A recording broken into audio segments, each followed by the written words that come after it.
ನಮಸ್ಕಾರ ವೀಕ್ಷಕರೇ, ಮಚ್ಚಿಮಲೆ ಯೂಟ್ಯೂಬ್ ಚಾನೆಲ್ಗೆ ಸ್ವಾಗತ. ನಾನು ಸಹನ. ಎಲ್ಲರೂ ಹೇಗಿದ್ದೀರಾ, ಖುಷಿಯಾಗಿದ್ದೀರಾ ಅಂತ ಅಂದ್ಕೊಳ್ತಾ ಇದ್ದೇನೆ. ಆದಿತ್ಯವಾರ ಅಂತ ಹೇಳಿದ್ರೆ ರಜದ ದಿನ. ಆದರೆ ಅಮ್ಮಂದ್ರಿಗೆಲ್ಲ ಮನೆಯಲ್ಲಿ ಕೆಲಸ ಮಾಡೋ ಯಾರಿಗೂ ಸಹ ಅಲ್ಲ, ಕೆಲಸ ಮಾಡುವ ಯಾರಿಗೂ ಕೂಡ ಆದಿತ್ಯವಾರ ರಜೆ ದಿವಸ ಅಲ್ಲ. ಪುಚ್ಚ ಹಣ್ಣು ನಾನು ಮತ್ತು ಮಗ ಟ್ಯಾಂಕಲ್ಲಿ ನೀರು ಎಷ್ಟು ಆಗಿದೆ, ತುಂಬಿತಾ ಇಲ್ವಾ ಅಂತ ನೋಡ್ಲಿಕ್ಕೆ ಹೊರಟಿದ್ದೇವೆ. ಅವನಿಗೆ ಪುಚ್ಚ ಹಣ್ಣು ಅಂತ ಹೇಳುದು ನಾವು ಇದನ್ನ.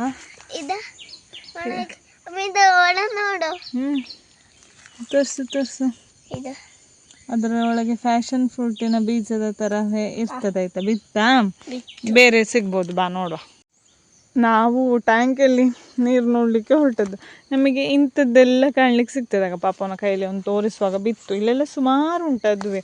ಅದರಲ್ಲಿ ಗಡಿಯಾರದ ತರಹ ಹೂವು ಕೂಡ ಆಗ್ತದೆ. ಆಯಿತಾ, ಈಗ ಫ್ಯಾಷನ್ ಫ್ರೂಟಲ್ಲೆಲ್ಲ ಯಾವ ಥರ ಆಗ್ತದೆ ಅದೇ ಥರ ಆಗ್ತದೆ.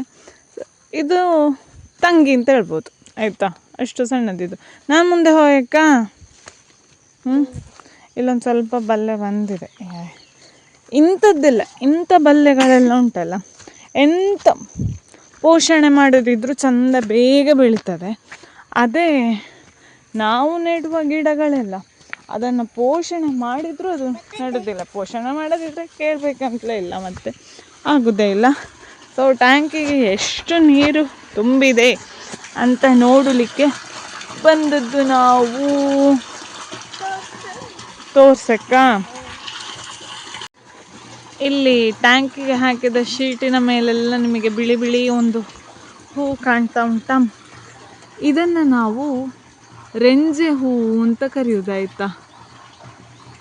ರೆಂಜೆ ಹೂವು ಒಳ್ಳೆ ಪರಿಮಳ ಇರ್ತದೆ. ಕೆಲವರಿಗೆ ಇದರಿಂದ ತಲೆನೋವು ಕೂಡ ಬರ್ತದೆ ಈ ಪರಿಮಳಕ್ಕೆ. ಇದನ್ನು ಒಂದು ಬಳ್ಳಿಗೆ ತುಂಬ ಸುರಿದಾಗುವಾಗ ಒಂದು ಸಪೂರ ಉದ್ದ ಮಾಲೆ ಆಗ್ತದೆ. ಆಯಿತಾ, ಅದನ್ನು ನಾವು ಶಾಲೆಗೆ ಹೋಗುವಾಗ ಮುಡಿದುಕೊಂಡು ಹೋಗ್ತಿದ್ದೆವು.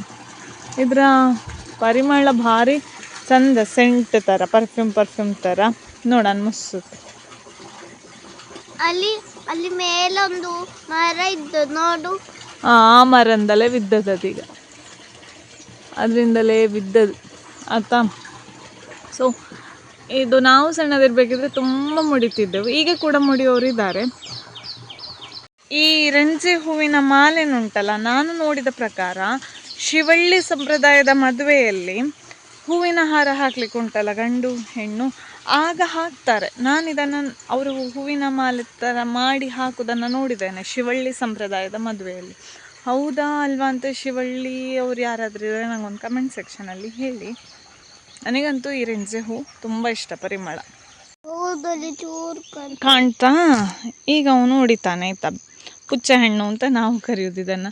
ಇದರೊಳಗೆ ನೋಡಿ ಫ್ಯಾಷನ್ ಫ್ರೂಟಿನ ಒಳಗಿರುವ ತರಹವೇ ಇರ್ತದೆ, ತಿನ್ಲಿಕ್ಕೆ ಆಗ್ತದೆ. ಕರು ಅಂತ ಸೌಂಡ್ ಕೂಡ ಬರ್ತದೆ. ತಿನ್ನು, ನಮಗೆ ತಿಂಡಿ ತಿಂದಾಗಬೇಕಷ್ಟೇ.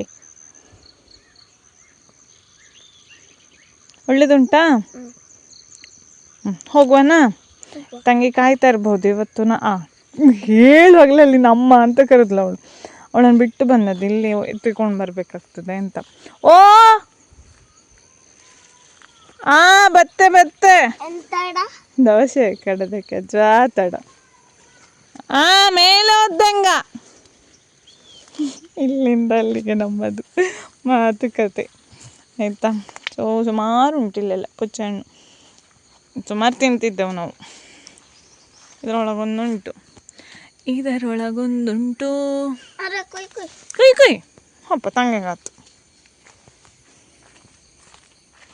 ಓ, ಅಲ್ಲಿ ಬಂದು ನಿಂತಿದ್ದಾಳೆ ನೋಡಿ ಅವಳು. ಅಲ್ಲಿವರೆಗೆ ಅವಳಿಗೆ ಗೊತ್ತಾಗಿದೆ ನಮ್ಮ ಮಾತುಕತೆ ಕೇಳೋದಿಲ್ವ. ಯಾವುದ್ರದ್ದು ಮೊಟ್ಟೆಲ್ಲದು ಕಲ್ಲು.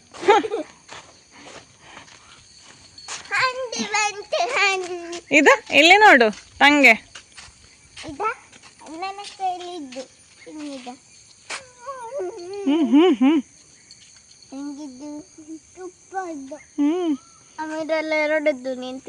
ನಡುಗೆಲ್ಲ ಕೈಲಿ. ನಮಗೆಲ್ಲ ಇಂಥದ್ದೇ ಉದ್ಯೋಗ, ಮತ್ತಿನೆಂತ. ಬೆಳಗ್ಗೆ ಹೋಪ ತಿಂಡಿ ತಿಮ್ಮ, ಮತ್ತದ ಕೆಲಸ ಇದ್ದಮ್ಮಂಗಲ್ಲಿ.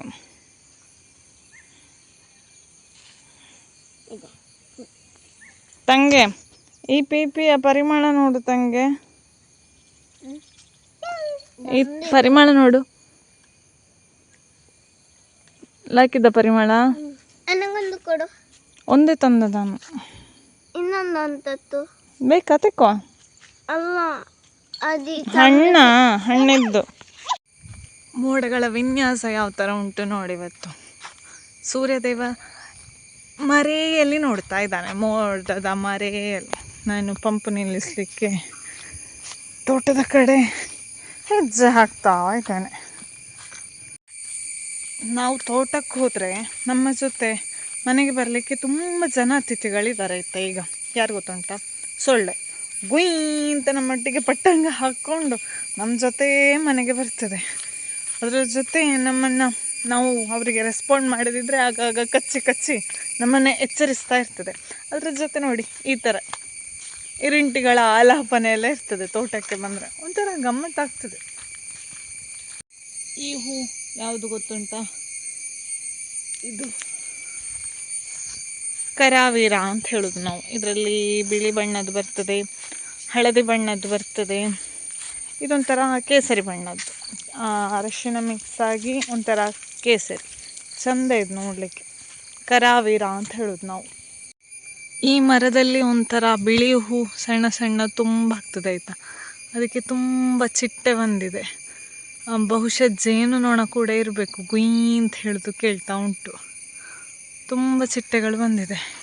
ಇದು ಈ ಥರ ಉಂಟು ನೋಡಿ, ಬಿಳಿ ಬಿಳಿ ಹೂ ಸಣ್ಣದು ನೋಡಿ. ಇಲ್ಲೊಂದು ಉಂಟು ಹಾತೆ, ಅದಕ್ಕೆಂತ ಹೇಳೋದು ಗೊತ್ತಿಲ್ಲ. ಇರುವೆಗಳು ಕೂಡ ಉಂಟು. ಜೇನು ಉಂಟು ನೋಡಿ, ಹಾರದು ಕಾಣ್ತದೆ. ಬರೀ ಕಾಲಿಲೆ ಒಪ್ಪದಲ್ಲ, ಚಪ್ಪಲಿ ಇಲ್ಲದೆ ಬರೀ ಕಾಲಿಲೆ ಒಪ್ಪಲ್ಲ ಕೊಡೋದು. ಹಾಂ, ಈಗ ಎಂತ ಮಾಡಿದ್ದಿ ತೋರಿಸಿ. ಎಂತ ಮಾಡಿದಾರಂತೆ, ಇಂಥರ ನೆಟ್ಟದ. ಓಹೋ ಸರಿ ಸರಿ, ಅದು ಆತು. ಒಂದು ಸತ್ತ ಚಿಟ್ಟೆಯನ್ನು ಮಣ್ಣಿನೊಳಗೆ ಮಣ್ಣಿಗೆ ಹಾಕಿ ಅದರ ಮೇಲೆ ಮಣ್ಣೆಲ್ಲ ಮುಚ್ಚಿ ಪಾಪ ತುಳಸಿ ಎಲ್ಲ ಹಾಕಿದ್ದಾರೆ. ತುಳಸಿ ಹಾಕಿದ್ದೆ ಅಂತಕ್ಕೆ? ಹೂವು ಸಿಕ್ಕಿದ್ದಿಲ್ಲ. ಹೂ ಸಿಗಲಿಲ್ಲ ಅಂತ ತುಳಸಿ ಹಾಕಿದ್ದಂತ. ಗುಡ್ ಬಾಯ್ ಆತಾ. ಇನ್ನು ಒಕ್ಕಲಿಲ್ಲ, ಒಂದರೆ ಮುಚ್ಚಿದ ಮತ್ತೆ ಒಕ್ಕಲಿಲ್ಲ. ಚಿಟ್ಟೆ ಅಂತ್ಯ ಸಂಸ್ಕಾರ ಮಾಡಿದ್ದು. ಚಿಟ್ಟೆ ಸತ್ತದಾ? ಓ ರೆಕ್ಕೆ ತಕೊಂಡದ್ದ ಚಿಟ್ಟದು? ರೆಕ್ಕೆಲ್ಲ ಮತ್ತೆ ಇದು ಚಿಟ್ಟೆಯನ್ನೇ ತಕೊಂಡೋಯ್ದೆ. ಓ, ಚಿಟ್ಟೆಯನ್ನು ತಕೊಂಡೋಯ್ದ್ಯಾ? ಚಿಟ್ಟೆ ತೋರ್ಸಕ್ಕ? ಬೇಡ ತಗೊಳ್ಳಿಲ್ಲ, ಒಂದರ ಮುಚ್ಚಿರ ಮತ್ತೆ ತಗೊಳ್ಳಿ. ಚಿಟ್ಟೆ ತೋರ್ಸಿದ್ ಬೇಡ. 3 ಚಿಟ್ಟು ಪುಟ್ಟಕ್ಕನಿಗೆ ಇವತ್ತು.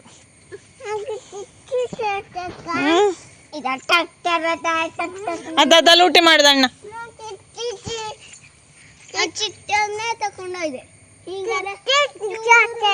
ಬೇಡಪ್ಪ, ಅದ್ರ ಮಣ್ಣಿನೊಳ ಹಾಕಿ ಇದೆಲ್ಲ. ತೋರ್ಸು. ಅದುವಾ? ತೆಗೀಡ ನಾ ಕಂಡತ್ತು.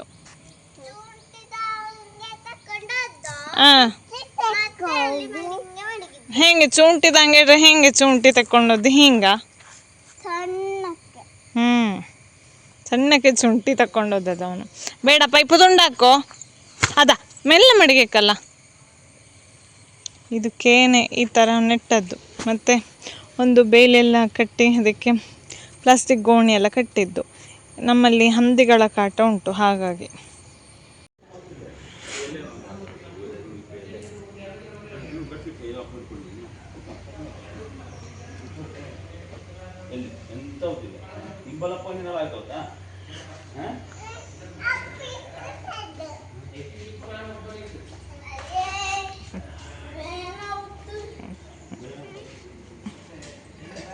ಸೀದಾ ತಕೊಂಡೋಗು.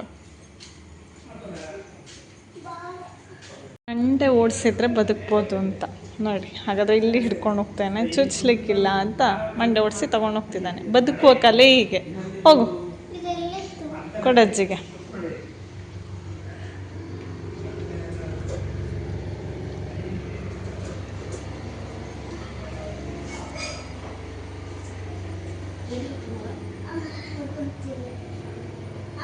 ಕೊರದು ತಿಂತಗ ತಿಂಬ. ಅಷ್ಟು ತಿಂದೆ. ಎಂತ ಕಂಡತ್ತ ಅಷ್ಟು ಮೇಲೆ ಹತ್ತಿ ನೋಡಿದೆಲ್ಲ?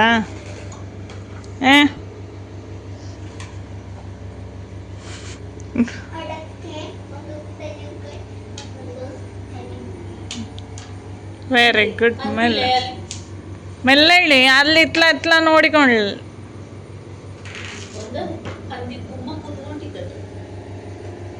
ವಾಚ ಮೂಲೆಯಲ್ಲಿ ಎಂತ ಗೊತ್ತಿಲ್ಲ.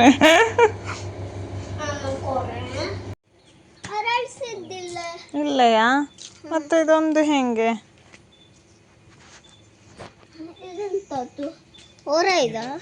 ಅರಳ್ಸಿದ್ಯಾ? ಇಲ್ಲ, ಅರಳ್ಸಡ? ಅರಳ್ಸಿರೋದು ಸಾಯ್ತು. ಯಾವುದು? ಅದುವೆ ಹೋಪ. ನನ್ನ ಮಗನಿಗೆ ತಾವರೆ ಕಂಡ್ರೆ ಅದನ್ನೊಂದು ಅರಳಿಸುವ ಬುದ್ಧಿ ಉಂಟು. ನೋಡು ಅವಳಿಗೆ ತೋರಿಸ್ಲಿಲ್ಲ ಅಂತ ಇತ್ತು. ಆತಲ್ಲ ಹೋಪ.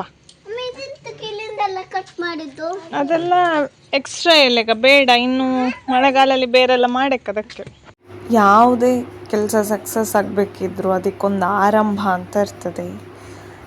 ಈ ಸಲ ನಾವು ಆರಂಭ ಮಾಡಿದ ಪ್ರಥಮ ಕೆಲಸ ಆಯಿತಾ, ನನ್ನ ಜೀವನದಲ್ಲಿ ತರಕಾರಿ ಮಾಡೋದು ನಾನು ಫಸ್ಟ್ ಟೈಮ್. ಈ ಥರ ಪುದೀನ ಅಂಥದ್ದೆಲ್ಲ, ಕೊತ್ತಂಬರಿ ಸೊಪ್ಪು ಅಂಥದ್ದೆಲ್ಲ ಮಾಡಿದ್ದೇನೆ. ಬಿಟ್ಟರೆ ತರಕಾರಿ ಬೀಜ ಹಾಕಿ ತರಕಾರಿ ಮಾಡೋದು ನಾನು ಫಸ್ಟ್ ಟೈಮ್ ಆಯಿತಾ. ಸೊ ಯಾವ ಥರ ಎಲ್ಲ ಮಾಡಿದ್ದೇವೆ ಅದನ್ನೆಲ್ಲ ಇನ್ ಡೀಟೇಲಾಗಿ ಸಕ್ಸಸ್ ಆದ ನಂತರ ಹಂಚಿಕೊಳ್ತೇನೆ.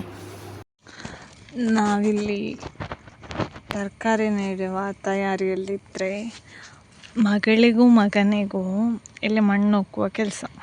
ಮಣ್ಣಿನ ಮಕ್ಕಳವರು. ಈಗ ಅವನು ಅವರ ಜೊತೆ ಮಣ್ಣು ತರಲಿಕ್ಕೆ ಹೋಗಿದ್ದಾನೆ.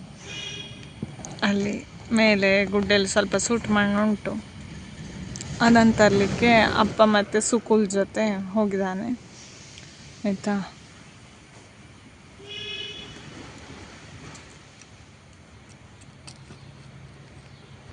ಇವತ್ತು ಸಂಜೆ ಕಾಫಿಗೆ ಗೋಳಿ ಬಜೆ. ಈಗ ಮಂಗಳೂರು ಬನ್ಸ್ ಹೇಗೆ ಫೇಮಸ್ಸೋ ಹಾಗೆ ನಮ್ಮ ದಕ್ಷಿಣ ಕನ್ನಡದ ಬದಿ ಗೋಳಿ ಬಜೆ ಕೂಡ ಅಷ್ಟೇ ಫೇಮಸ್ ಆಯಿತಾ. ಭಾರಿ ರುಚಿ ಆಗ್ತದೆ ಗೋಳಿ ಬಜೆಗೆ ಒಂದು ಗಾಂಧಾರಿ ಚಟ್ನಿ. ಇವತ್ತು ಎಂತ ಅಂತ ಹೇಳಿದರೆ, ನಮಗೆ ಸಂಜೆ ಗೋಳಿ ಬಜೆ ಎಲ್ಲ ಚಂದ ಗಡದ್ದಾಗಿ ತಿಂದಾಗಿದೆ. ಪುತ್ತೂರಲ್ಲಿ ಹಲಸು ಮೇಳ ಇವತ್ತು ಲಾಸ್ಟ್.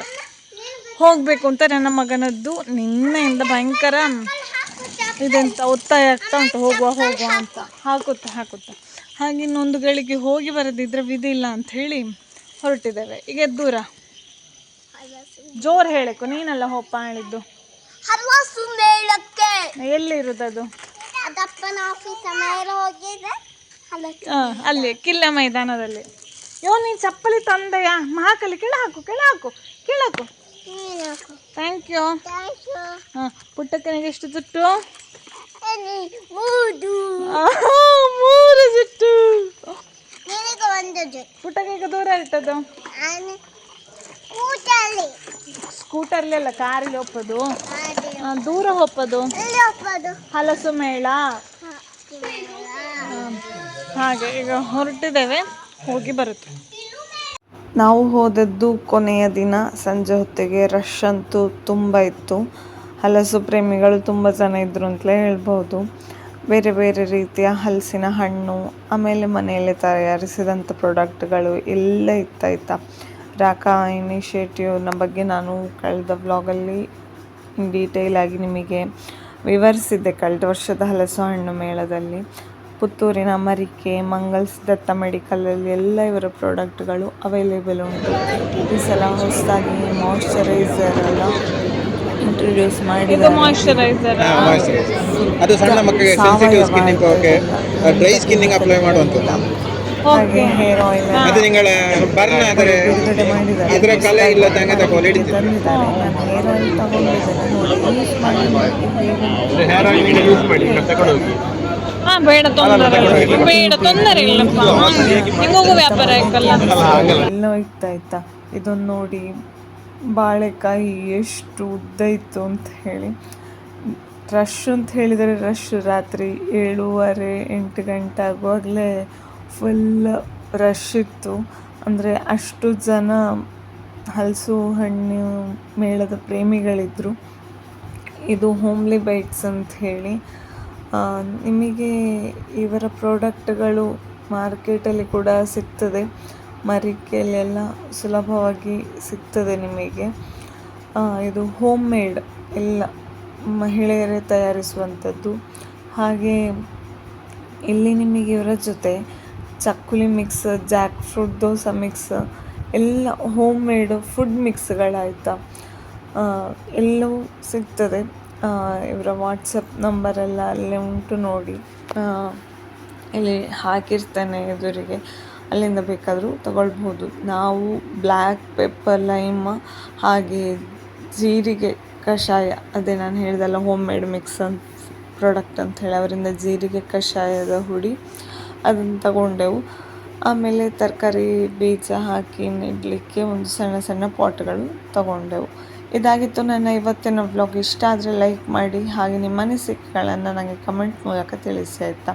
ಈ ವಿಡಿಯೋವನ್ನು ಇನ್ನೊಬ್ಬರಿಗೆ ಶೇರ್ ಮಾಡೋದು ಕೂಡ ಮರಿಬೇಡಿ. ಮತ್ತು ಮುಂದಿನ ವ್ಲಾಗಲ್ಲಿ ಸಿಗ್ತೇನೆ. ಅಲ್ಲಿವರೆಗೆ ನಮಸ್ಕಾರ.